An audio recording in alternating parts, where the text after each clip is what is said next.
What's up guys, and welcome to another episode of El Jardín Perdido. Today we're going to be doing a backyard garden / urban farming tour. Let's go.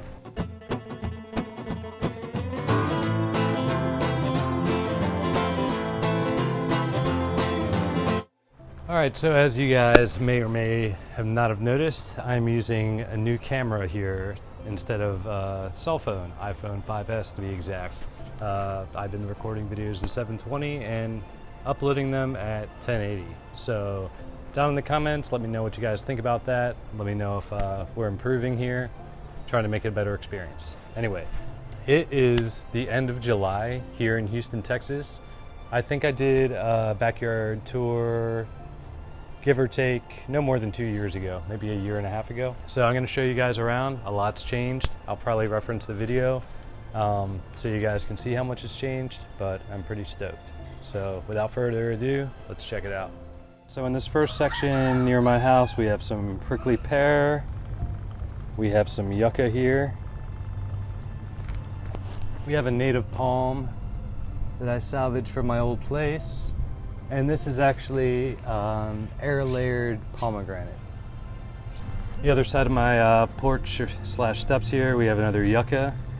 We have some artichokes. We have a Peruvian cactus I got. It was tiny when I first got it. It's starting to grow up. And got some bamboo over here for some shade that I started from cuttings. This first bed here, we have Moringa. We also have a couple of blueberry plants. The Moringa is doing a great job of shading those plants. Okay, one of the things you'll notice is I have a lot of microclimates going on here. This helps a lot in the winter when we get some colder frost, but also it helps a lot in the summer providing things with shade. Now we're moving along to the second bed here. We have pineapple sage. We have a bunch of turmeric coming up, which is going very nicely with the pineapple plants I have under here. This is an Orinoco banana, providing some shade to everything. And this is my fig tree. From a cutting, very large.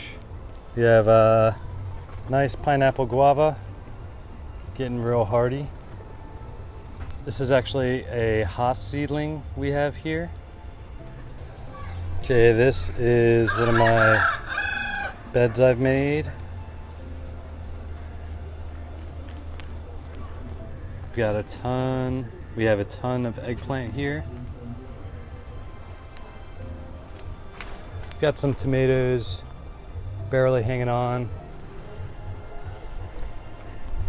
Lots of peppers. We have cayenne. I just harvested some habanero, and we have some bananas in there too. All right, you guys will have to excuse some of the noise. I have some neighbors in the barrio here. Right here we have a nice peach tree I planted just this year. We have a live jujube, which is growing really well. Behind me I have a loquat that I just planted in. It's 50% off, it was dying. Got it in the ground, Japanese loquat. And if you guys can see behind me, this is the pond.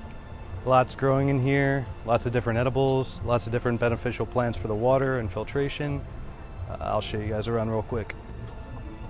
We also have an Asian pear on the outskirts of the pond here. Sugarcane is booming. We have some voluntary tomato plants. And actually in there, there's an avocado. Believe it or not, a voluntary papaya that sprouted up from seed here. Ice cream banana pup from an earlier video I showed you guys how to transplant.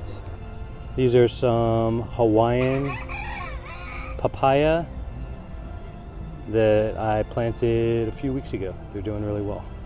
All right, and behind me is the pomegranate that I took down a few months ago. I'll put a video up there too. Okay, we're gonna start making our way to the back fence here. You guys can see all that green growth. A lot of it is actually passion fruit, and we've harvested a ton of it. and we're still getting some flowers. So we have a voluntary loquat that sprang up when I first moved here. Barbados cherry, pretty loaded. Nice curry tree seedling. This is actually an avocado rootstock.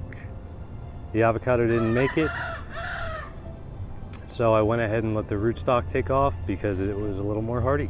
Of course, this is the passion vine I was talking about. As you guys can see behind me, I have a humongous chaya that is flowering quite nicely, really good for the beneficials. Also, the hummingbirds seem to come by a lot for it. Butterflies too. Lots and lots of comfrey. Good chop and drop. This is actually my, I think, 7-in-1 apple. Quite a few grafts on this one. Got some sunflowers about ready to go here. Behind me here, I have a few papaya that have come up after being frozen twice to the ground. Really hardy. We had a mild winter this year, so we actually have a lot of fruit ready to harvest pretty soon. Next to the papaya, we have star fruit or carambola. Next to that, we have a Mexicola that's not taking the heat too well. But it actually is quite shaded in this corner. It's just the heat's triple digits, really kicking up. I imagine once it cools off a little, it'll start doing great though. Got Mexican sunflowers for chop and drop. Next to that, we have a Fuyu Persimmon that's doing really well in the heat here. Okay, as we look in the goat pen here, I have an orange tree that I cut way back, but it's coming up pretty nicely here. I also have a lime graft on one of the branches here. It's taken off pretty well. I have some new beds here in front of the goat pen. There's one, there's the other. We have Moringa. Planted lots of Moringa this year. And we have lots of goldenberry. We have a Texas persimmon on the other side, native here. It's doing really well, of course. This is the first year in the ground. This is my grapefruit that you've seen in a few videos. Coming back from being cut down a little bit. It's coming back nicely. Of course, we have the goats. We have Jolene and Jezebel. We have some new baby chickens here and there, as well as some mama hens. This is another little bed with some papaya, more papaya. I believe this is the Hawaiian variety. Okay, and behind me is my pride and joy, my first ice cream banana that's taking off awesome. I'll bring you guys in for a close-up of the bananas that we will soon be harvesting. Beautiful banana rack here. In the same bed, I also have some dwarf date palms. Got some ginger and turmeric hiding in here, as well as some pineapples peeking through. I have some bamboo growing here, not doing great in this weather, as well as lots and lots of cucumbers that seem to be hanging on okay in this heat. I have an actual date palm seedling here, a couple years old, just put it in the ground, and some more Mexican sunflower for chop and drop. Along the fence over here, I have lots of grapevines. Some of the cucumbers are running in there, and also some yellow passion fruits. Okay, in this last bed, we have a lot of tomatoes going crazy. Lots of flowers, not too much fruit set in this heat. We have some basil. Also have some wild mulberries that I dug up from behind the fence and put in here. They're providing a lot of shade. Still have some kale, barely hanging on. A little bit of okra in this bed. Some more basil, bringing in the insects going to flower. I have a nice pawpaw I planted here last year with a little shade structure. Some more tomatoes, hanging on pretty well. Not setting fruit right now because of the heat. This is another date palm seedling I just transplanted in. And I also have some cassava growing up in the back here. This is a new addition. I just put in a willow tree because we need some shade in the middle of the yard here. took a cutting and it's doing really well right now. All right guys, so that's gonna do it for the backyard tour, at least for now. I'll probably do an update when things cool down a little bit. So let me know what you guys think in the comments there, and also throw some comments my way about the quality of this video and if you enjoyed it more. And also, if you haven't subscribed yet, consider doing so, because I have a lot of helpful tutorials and all things gardening and homesteading. Anyway guys, thanks again. Until next time.